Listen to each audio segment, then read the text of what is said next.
श्री परमात्मने नमः। श्री गणेशाय नमः। गीता माधुर्य। वसुदेवसुतं देवं कंसचाणूरमर्दनं देवकी परमानन्दं कृष्णं वन्दे जगद्गुरुं। प्रथम अध्याय। पांडवମାନେ 12 ବର୍ଷର ବନବାସ ଏବଂ 1 ବର୍ଷର ଅଜ୍ଞାତବାସ ଭୋଗିବା ପରେ ଯେତେବେଳେ ପୂର୍ବ ପ୍ରତିଜ୍ଞା ଅନୁସାରେ ଅର୍ଦ୍ଧେକ ରାଜ୍ୟ ମାଗିଲେ, ସେତେବେଳେ ଦୁର୍ଯ୍ୟୋଧନ ଅଧା ରାଜ୍ୟ ତ ଦୂରରେ ଥାଉ, ବିନା ଯୁଦ୍ଧରେ ସୂଚ୍ୟଗ୍ର ପରିମାଣର ଭୂମି ଦେବା ପାଇଁ ମଧ୍ୟ ରାଜି ହେଲେ ନାହିଁ। ତେଣୁ ସେମାନେ ମାତା କୁନ୍ତୀଙ୍କର ଆଦେଶରେ ଯୁଦ୍ଧ କରିବାକୁ ନିର୍ଣ୍ଣୟ କଲେ। ଏହି ପ୍ରକାରେ ପାଣ୍ଡବ ଓ କୌରବମାନଙ୍କ ମଧ୍ୟରେ ଯୁଦ୍ଧ ହେବା ନିଶ୍ଚିତ ହୋଇଗଲା ଏବଂ ଉଭୟ ପକ୍ଷ ଯୁଦ୍ଧ ପାଇଁ ପ୍ରସ୍ତୁତ ହେବାକୁ ଲାଗିଲେ। ଧୃତରାଷ୍ଟ୍ରଙ୍କ ପ୍ରତି ମହର୍ଷି ବେଦବ୍ୟାସଙ୍କ ହୃଦୟରେ ଅତ୍ୟଧିକ ସ୍ନେହ ଥିଲା। ସେହି କାରଣରୁ ସେ ଧୃତରାଷ୍ଟ୍ରଙ୍କ ପାଖକୁ ଆସି କହିଲେ, ଯୁଦ୍ଧ ହେବା ଓ ସେଥିରେ କ୍ଷତ୍ରିୟମାନଙ୍କର ମହାସଂହାର ହେବା ଅବଶ୍ୟମ୍ଭାବୀ। ଏହାକୁ କେହି ହେଲେ ଏଡ଼ି ପାରିବେ ନାହିଁ। ଯଦି ତୁମେ ଯୁଦ୍ଧ ଦେଖିବାକୁ ଚାହୁଁଛ, ତେବେ ମୁଁ ତୁମକୁ ଦିବ୍ୟ ଚକ୍ଷୁ ଦେଇପାରିବି, ଯଦ୍ୱାରା ତୁମେ ଏହିଠାରେ ବସି ରହି ଯୁଦ୍ଧକୁ ଭଲ ଭାବରେ ଦେଖିପାରିବ। ଏହା ଶୁଣି ଧୃତରାଷ୍ଟ୍ର କହିଲେ, ମୁଁ ଜନ୍ମରୁ ଅନ୍ଧ ରହିଲି, ଏବେ ନିଜ କୁଳର ସଂହାରକୁ ଦେଖିବା ପାଇଁ ଚାହୁଁନାହିଁ, ପରନ୍ତୁ ଯୁଦ୍ଧ କେଉଁପରି ହେଉଛି ସେସବୁର ସମାଚାରକୁ ଅବଶ୍ୟ ଶୁଣିବା ପାଇଁ ଚାହୁଁଛି।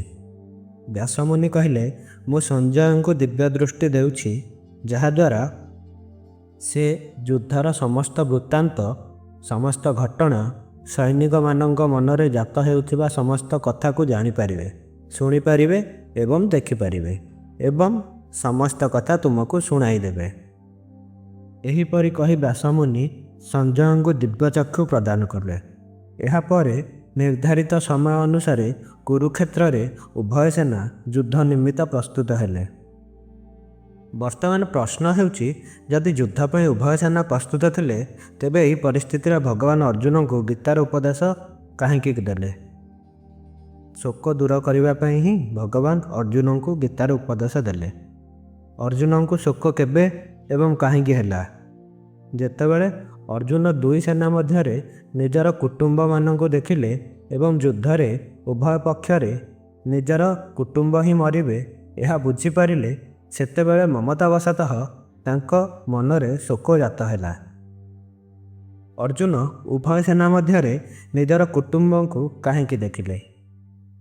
ଭଗବାନ ଶ୍ରୀକୃଷ୍ଣ ଯେତେବେଳେ ଉଭୟ ସେନା ମଧ୍ୟରେ ରଥ ଠିଆ କରି ଅର୍ଜୁନଙ୍କୁ କହିଲେ, ହେ ପାର୍ଥ, ତୁମେ ଯୁଦ୍ଧ ଇଚ୍ଛାରେ ଏକାଠି ହୋଇଥିବା ଏହି କୌରବ ସେନାଙ୍କୁ ଦେଖ, ସେତେବେଳେ ଅର୍ଜୁନ ନିଜର କୁଟୁମ୍ବମାନଙ୍କୁ ଦେଖିଲେ। ଭଗବାନ ଉଭୟ ସେନାଙ୍କ ମଧ୍ୟରେ କୁରୁବଂଶୀମାନଙ୍କୁ ଦେଖିବା ପାଇଁ କାହିଁକି କହିଲେ? ଅର୍ଜୁନ ପ୍ରଥମେ ଭଗବାନଙ୍କୁ କହିଥିଲେ, ହେ ଅଚ୍ୟୁତ, ଉଭୟ ସେନାଙ୍କ ମଧ୍ୟରେ ମୋ ରଥକୁ ଠିଆ କରିଦିଅନ୍ତୁ, ଯଦ୍ୱାରା ମୁଁ ଦେଖିପାରିବି ଯେ ମୋ ସଙ୍ଗରେ ଯୁଦ୍ଧ କରିବା ପାଇଁ କେଉଁମାନେ ଯୋଗ୍ୟ ଅଟନ୍ତି। ଅର୍ଜୁନ ଏପରି କାହିଁକି କହିଲେ? ଯେତେବେଳେ ଯୁଦ୍ଧ ପ୍ରସ୍ତୁତିର ବାଜା ବାଜିଲା, ସେତେବେଳେ ଉତ୍ସାହ ସହକାରେ ଅର୍ଜୁନ ଉଭୟ ସେନାଙ୍କ ମଧ୍ୟଭାଗରେ ରଥ ଠିଆ କରିବାକୁ କହିଲେ। ବାଜା କାହିଁକି ବାଜିଲା? କୌରବ ସେନାର ମୁଖ୍ୟ ସେନାପତି ପିତାମହ ଭୀଷ୍ମ ଯେତେବେଳେ ସିଂହ ଗର୍ଜନରେ ଶଙ୍ଖ ବଜାଇଲେ, ସେତେବେଳେ କୌରବ ସେନାଙ୍କ ଅନ୍ୟ ସମସ୍ତ ବାଜା ବାଜି ଉଠିଲା ଏବଂ ପାଣ୍ଡବ ସେନାଙ୍କର ମଧ୍ୟ ବାଜା ବାଜିଲା। ଭୀଷ୍ମ କାହିଁକି ଶଙ୍ଖ ବଜାଇଲେ? ଦୁର୍ଯ୍ୟୋଧନଙ୍କୁ ଆନନ୍ଦିତ କରିବା ପାଇଁ ପିତାମହ ଭୀଷ୍ମ ଶଙ୍ଖ ବଜାଇଲେ।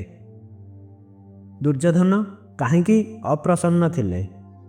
ଦୁର୍ଯ୍ୟୋଧନ ଗୁରୁ ଦ୍ରୋଣାଚାର୍ଯ୍ୟଙ୍କ ପାଖକୁ ଯାଇ କହିଲେ, ହେ ଗୁରୁଦେବ, ଆପଣଙ୍କ ବିପକ୍ଷରେ ପାଣ୍ଡବ ସେନା ଠିଆ ହୋଇଛନ୍ତି, ସେମାନଙ୍କୁ ଦେଖନ୍ତୁ।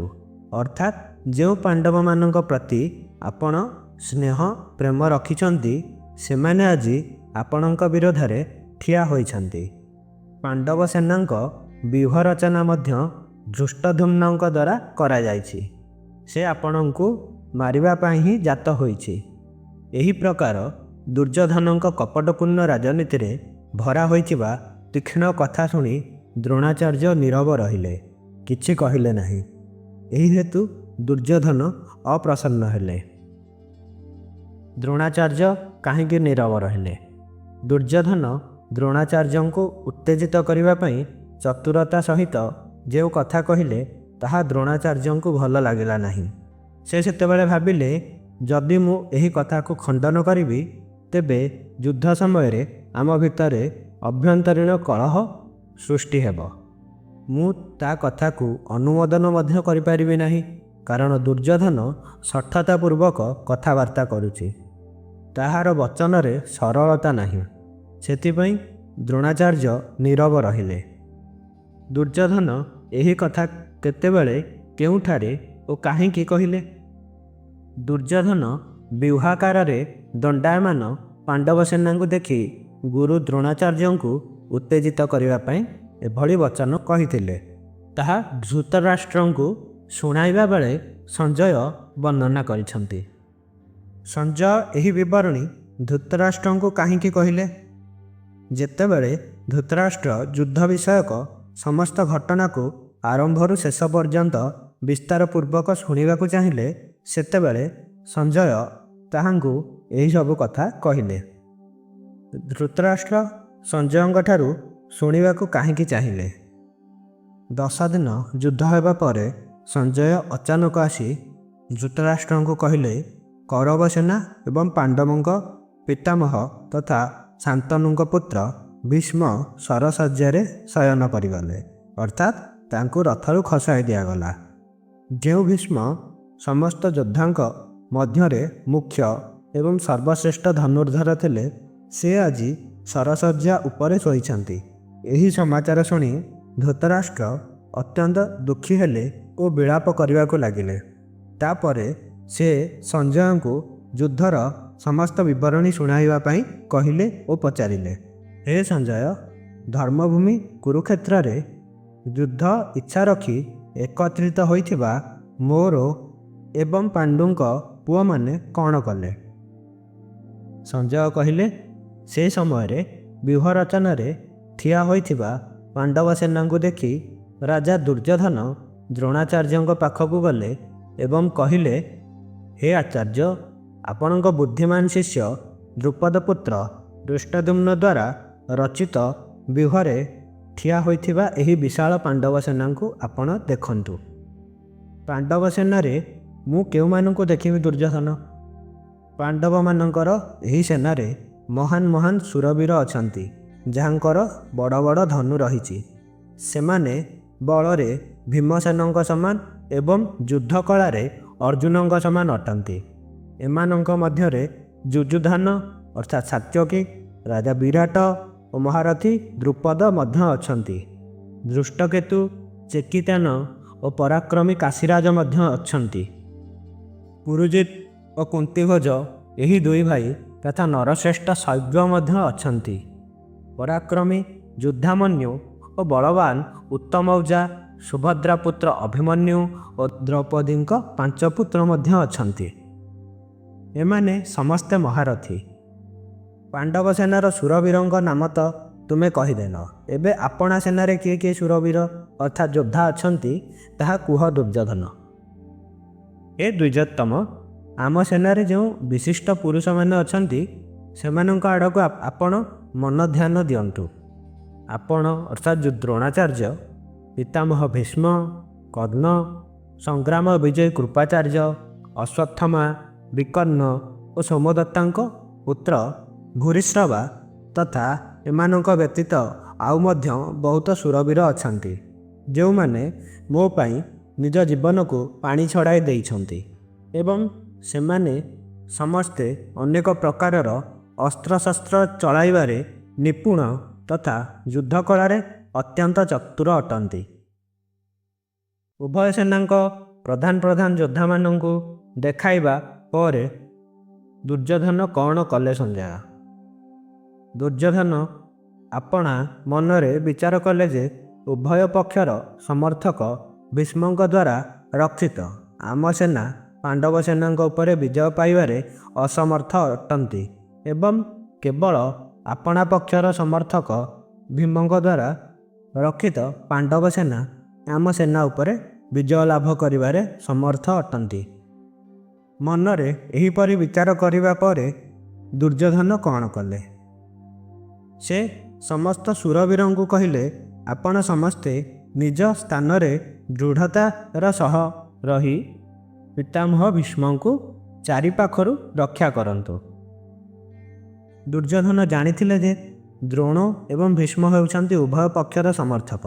ତେଣୁ ଦ୍ରୋଣାଚାର୍ଯ୍ୟଙ୍କୁ ଖୁସି କରି ନିଜ ପକ୍ଷକୁ ଆଣିବା ପାଇଁ ପ୍ରଥମେ ଯେପରି ତାଙ୍କ ପାଖକୁ ଯାଇଥିଲେ, ସେହିପରି ଭୀଷ୍ମଙ୍କୁ ଖୁସି କରାଇବା ପାଇଁ ସମସ୍ତ ବୀରଙ୍କୁ ଭୀଷ୍ମଙ୍କୁ ରକ୍ଷା କରିବା ନିମନ୍ତେ କହିଲେ।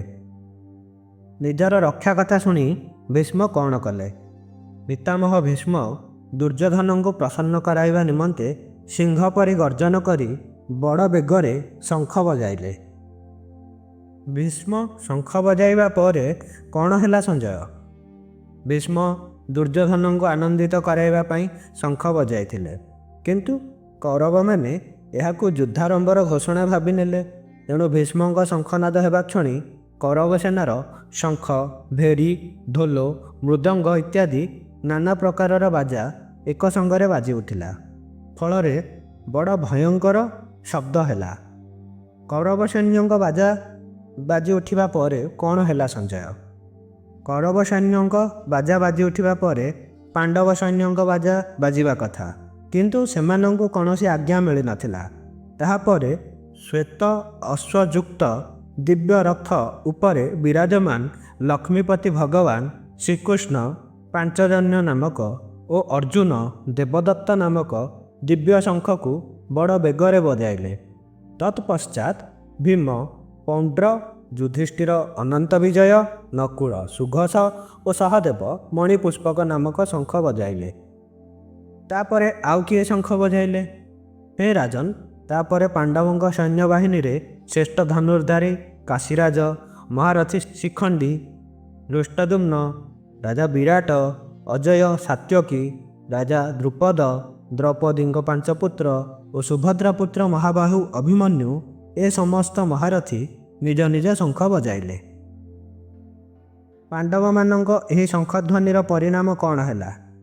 ପାଣ୍ଡବମାନଙ୍କ ଶଙ୍ଖର ସେହି ଭୟଙ୍କର ଧ୍ୱନି ଆକାଶ ଓ ପୃଥିବୀକୁ ପ୍ରତିଧ୍ୱନିତ କରି ଅନ୍ୟାୟପୂର୍ବକ ରାଜ୍ୟ ମାଡ଼ି ବସିଥିବା କୌରବଙ୍କ ହୃଦୟ ବିଦୀର୍ଣ୍ଣ କରି ପକାଇଲା। ଶଙ୍ଖ ବଜାଇବା ପରେ ପାଣ୍ଡବମାନେ କ'ଣ କଲେ ସଞ୍ଜୟ?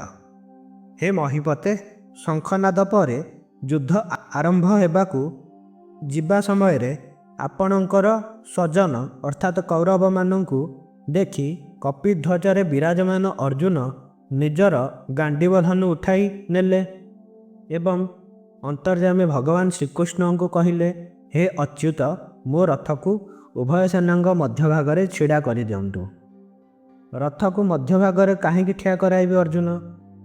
ମୁଁ ଏହି ରଣଭୂମିରେ ଠିଆ ହୋଇଥିବା ଯୁଦ୍ଧ ପାଇଁ ଇଚ୍ଛୁକ ଶୂରବୀରଙ୍କୁ ଦେଖିବି ଯେ ମୋତେ କେଉଁମାନଙ୍କ ସାଥିରେ ଯୁଦ୍ଧ କରିବା ପାଇଁ ପଡ଼ିବ। ଯୁଦ୍ଧରେ ଯେଉଁ ଯେଉଁ ରାଜାଗଣ ଦୁର୍ଯ୍ୟୋଧନଙ୍କୁ ଆନନ୍ଦିତ କରିବା ଇଚ୍ଛାରେ ଅର୍ଥାତ୍ ବିଜୟୀ କରିବା ନିମନ୍ତେ ଏକତ୍ର ହୋଇଛନ୍ତି, ସେମାନଙ୍କୁ ମଧ୍ୟ ନିରୀକ୍ଷଣ କରିବି। ଅର୍ଜୁନ ଏହା କହିବା ପରେ ଭଗବାନ କ'ଣ କଲେ ସଞ୍ଜୟ? ସଞ୍ଜୟ କହିଲେ, ହେ ରାଜନ୍, ନିଦ୍ରାଜୟୀ ଅର୍ଜୁନଙ୍କ ଏହି କଥା ଶୁଣି ଅନ୍ତର୍ଯ୍ୟାମୀ ଭଗବାନ ଶ୍ରୀକୃଷ୍ଣ ଉଭୟ ସେନାଙ୍କ ମଧ୍ୟଭାଗରେ ପିତାମହ ଭୀଷ୍ମ ଓ ଆଚାର୍ଯ୍ୟ ଦ୍ରୋଣଙ୍କ ସମ୍ମୁଖରେ ତଥା ସମସ୍ତ ରାଜାମାନଙ୍କ ସମକ୍ଷରେ ରଥ ଠିଆ କରାଇ କହିଲେ, ହେ ପାର୍ଥ, ଏଠାରେ ଏକତ୍ରିତ ହୋଇଥିବା କୁରୁବଂଶୀମାନଙ୍କୁ ଦେଖ। ଭଗବାନ ଏହିପରି କହିବା ପରେ କ'ଣ ହେଲା? ତାପରେ ସେହି ଉଭୟ ସେନାରେ ଉପସ୍ଥିତ ପିତା, ପିତାମହ, ଆଚାର୍ଯ୍ୟ, ମାମୁଁ, ଭାଇ, ପୁତ୍ର, ପୌତ୍ର, ମିତ୍ର, ଶ୍ୱଶୁର ଓ ସୁହୃଦ ତଥା ଏମାନଙ୍କ ବ୍ୟତୀତ ଅନ୍ୟ ଆତ୍ମୀୟମାନଙ୍କୁ ଦେଖି ଅର୍ଜୁନ ଅତ୍ୟନ୍ତ ଭୀରୁ ହୋଇ ବିଷାଦପୂର୍ବକ କହିଲେ। ଅର୍ଜୁନ କ'ଣ କହିଲେ ସଞ୍ଜୟ?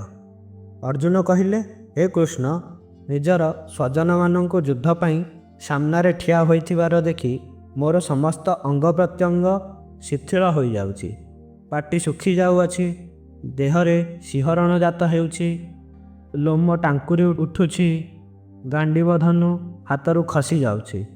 ଏବଂ ଚର୍ମଦାହ ହେଉଛି।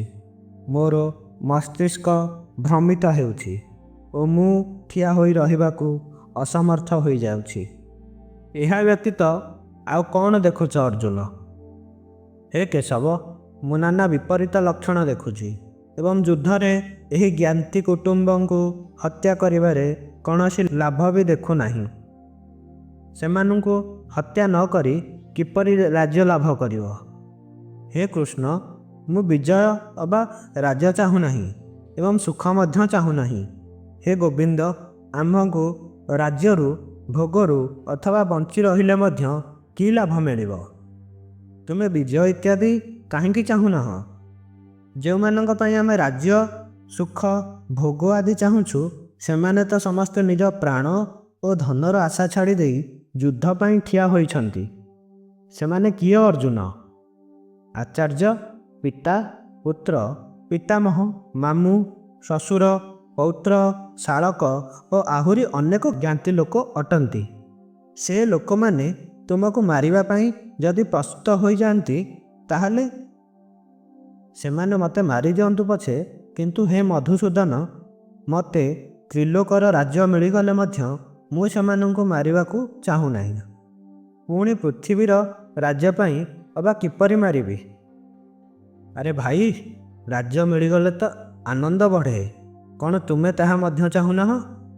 ହେ ଜନାର୍ଦ୍ଦନ, ଧୃତରାଷ୍ଟ୍ରଙ୍କ ବନ୍ଧୁମାନଙ୍କୁ, ଯେଉଁମାନେ ଆମର ମଧ୍ୟ ସମ୍ବନ୍ଧୀୟ, ମାରି ଆମକୁ ବା କି ଆନନ୍ଦ ମିଳିବ? ଏହି ଆତତାୟୀମାନଙ୍କୁ ମାରିଲେ ତ ଆମକୁ ପାପ ଲାଗିବ। ଏଥିପାଇଁ ହେ ମାଧବ, ଧୃତରାଷ୍ଟ୍ରଙ୍କ ଆତ୍ମୀୟମାନଙ୍କୁ ମୁଁ ମାରିବାକୁ ଚାହୁଁନାହିଁ। କାରଣ ହେ ମାଧବ, ଆପଣା କୁଟୁମ୍ବଜନଙ୍କୁ ମାରି ଆମେ କିପରି ସୁଖୀ ହୋଇପାରିବୁ? ସେମାନେ ତ ତୁମକୁ ମାରିବା ପାଇଁ ପ୍ରସ୍ତୁତ ଅଛନ୍ତି, ପୁଣି ତୁମେ ପଛଘୁଞ୍ଚା ଦେଉଛ କାହିଁକି? ଲୋଭବଶତଃ ଏମାନଙ୍କ ବିବେକ ବିଚାର ଲୁପ୍ତ ହୋଇଯାଇଛି। ଏଥିପାଇଁ ଏହି ଦୁର୍ଯ୍ୟୋଧନ ଆଦି କୁଳନାଶ ଜନିତ ଦୋଷ ଓ ମିତ୍ରଦ୍ରୋହ ଜନିତ ପାପକୁ ଦେଖିପାରୁନାହାନ୍ତି। କିନ୍ତୁ ହେ ଜନାର୍ଦ୍ଦନ, ଆମେ ଏହି କୁଳନାଶ ଦୋଷକୁ ଜାଣୁ ଜାଣୁ ଏଭଳି ପାପରୁ ଦୂରେଇ ରହିବା ପାଇଁ କାହିଁକି ଚେଷ୍ଟା ନ କରିବା? କୁଳନାଶ ହୋଇଗଲେ କ'ଣ ହେବ? କୁଳନାଶ ହୋଇଗଲେ ପୂର୍ବରୁ ଚଳି ଆସୁଥିବା କୁଳଧର୍ମ ଅର୍ଥାତ୍ କୁଳ ପରମ୍ପରା ନଷ୍ଟ ହୋଇଯିବ। କୁଳଧର୍ମ ନଷ୍ଟ ହୋଇଗଲେ କ'ଣ ହୁଏ? କୁଳଧର୍ମ ନଷ୍ଟ ହୋଇଗଲେ ସମଗ୍ର କୁଳରେ ଅଧର୍ମ ବ୍ୟାପିଯାଏ। ଅଧର୍ମ ମାଡ଼ିଗଲେ କ'ଣ ଘଟେ? ଅଧର୍ମ ମାଡ଼ିଗଲେ କୁଳର ସ୍ତ୍ରୀ ଲୋକମାନେ ଦୂଷିତା ହୋଇଯାଆନ୍ତି। ସ୍ତ୍ରୀ ଲୋକମାନେ ଦୂଷିତା ହୋଇଗଲେ କ'ଣ ଘଟେ? ସ୍ତ୍ରୀମାନେ ଦୂଷିତା ହୋଇଗଲେ ବର୍ଣ୍ଣଶଙ୍କର ଜନ୍ମ ହୁଅନ୍ତି। ବର୍ଣ୍ଣଶଙ୍କର ଜାତ ହେଲେ କ'ଣ ହୁଏ? ବର୍ଣ୍ଣଶଙ୍କର କୁଳଘାତୀମାନଙ୍କୁ ଓ ସମସ୍ତ କୁଳକୁ ନରକଗାମୀ କରାଇଥାଏ। ପିଣ୍ଡ ଓ ଜଳ ଅର୍ଥାତ୍ ଶ୍ରାଦ୍ଧ ତର୍ପଣ ନ ମିଳିବାରୁ ପିତୃପୁରୁଷ ମଧ୍ୟ ନିଜ ନିଜ ସ୍ଥାନରୁ ପତିତ ହୁଅନ୍ତି। ଏହି ବର୍ଣ୍ଣଶଙ୍କର ଜାତକାରୀ ଦୋଷରୁ କୁଳଘାତୀମାନଙ୍କ ପରମ୍ପରାଗତ କୁଳଧର୍ମ ଓ ଜାତିଧର୍ମ ଉଭୟ ନଷ୍ଟ ହୋଇଯାଏ। ଯାହାର କୁଳଧର୍ମ ନଷ୍ଟ ହୋଇଯାଏ, ସେହି ମନୁଷ୍ୟଙ୍କର କ'ଣ ହୁଏ? ହେ ଜନାର୍ଦ୍ଦନ, ମୁଁ ଶୁଣି ଆସିଛି ଯେ ସେହି ମନୁଷ୍ୟମାନଙ୍କୁ ବହୁତ ସମୟ ଯାଏଁ ନରକରେ ବାସ କରିବାକୁ ପଡ଼େ। ଯୁଦ୍ଧର ଏପରି ପରିଣାମ ଯଦି ତୁମେ ପ୍ରଥମରୁ ଜାଣିଥିଲ, ତାହେଲେ ତୁମେ ଯୁଦ୍ଧ ପାଇଁ କାହିଁକି ପ୍ରସ୍ତୁତ ହେଲ? ଏହା ପ୍ରକୃତରେ ବଡ଼ ଆଶ୍ଚର୍ଯ୍ୟ ଓ ଦୁଃଖର ବିଷୟ ଯେ ଆମେ ମହାପାପ କରିବାକୁ ଠିକ୍ କରିନେଇଛୁ, ଅର୍ଥାତ୍ ତୁଚ୍ଛ ରାଜ୍ୟ ଓ ସୁଖ ଲୋଭରେ ନିଜ କୁଟୁମ୍ବ ଲୋକଙ୍କୁ ମାରିବା ପାଇଁ ପ୍ରସ୍ତୁତ ହୋଇଯାଇଛୁ। ତେବେ ବର୍ତ୍ତମାନ ତୁମେ କ'ଣ କରିବାକୁ ଚାହୁଁଛ? ମୁଁ ଅସ୍ତ୍ରଶସ୍ତ୍ର ପରିତ୍ୟାଗ କରି ଯୁଦ୍ଧରୁ ଓହରିଯିବି। ମୁଁ ଏପରି କରିବା ସତ୍ତ୍ୱେ ଯଦି ଅସ୍ତ୍ରଶସ୍ତ୍ରଧାରୀ ଦୁର୍ଯ୍ୟୋଧନ ଆଦି ମୋତେ ମାରିଦିଅନ୍ତି, ତେବେ ବି ସେହି ମରଣ ମୋ ପାଇଁ ବଡ଼ ହିତକର ହେବ। ଏହା କହିସାରି ଅର୍ଜୁନ କ'ଣ କଲେ ସଞ୍ଜୟ? ସଞ୍ଜୟ କହିଲେ, ଏହା କହି ଶୋକାଭିଭୂତ ଅର୍ଜୁନ ଧନୁର୍ବାଣ ତ୍ୟାଗ କରିଦେଇ ରଥର ମଧ୍ୟଭାଗରେ ବସି ପଡ଼ିଲେ।